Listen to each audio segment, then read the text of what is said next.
Jubilee hills ఉప ఎన్నిక yes ఆ రోజు రానే వచ్చింది.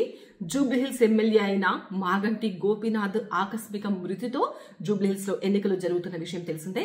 ప్రధాన పార్టీలన్నీ కూడా చాలా ప్రతిష్టాత్మకంగా ఈ జూబ్లీ హిల్స్ ఎన్నికలు తీసుకున్నాయి. ఈసారి జూబ్లీ హిల్స్ ఉప ఎన్నికల్లో కొన్ని అంశాలు కొత్తగా కనిపిస్తున్నాయి. సో ఓటర్ల అవేర్నెస్ కోసం ఈ వీడియో చేస్తున్నాను.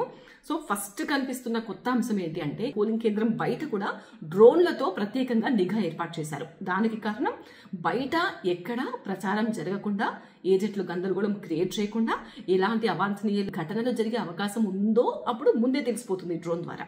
కాబట్టి ఈసారి డ్రోన్లతో పర్యవేక్షణ చేస్తున్నారు. ఇదొకటి కొత్తగా కనిపిస్తోంది.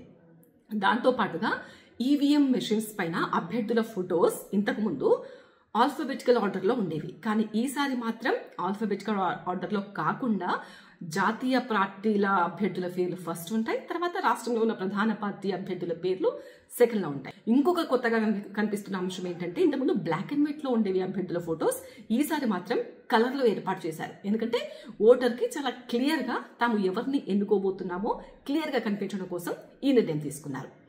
ఈసారి కొత్తగా కనిపిస్తున్న మరొక అంశం ఏంటంటే, పోలింగ్ కేంద్రంలోకి ఫోన్ అనుమతించారు కదా, మరి ఎక్కడ పెట్టి వెళ్ళాలి, ఫోన్ ఎవరికి ఇచ్చి వెళ్ళాలి, ఈ గందరగోళం ఉండేది ఇంతకుముందు. ఈసారి అలాంటి గందరగోళానికి తావు లేకుండా పోలింగ్ కేంద్రం వద్ద బయట ఒక హెల్ప్ డెస్క్ ఏర్పాటు చేశారు ఎన్నికల అధికారులు.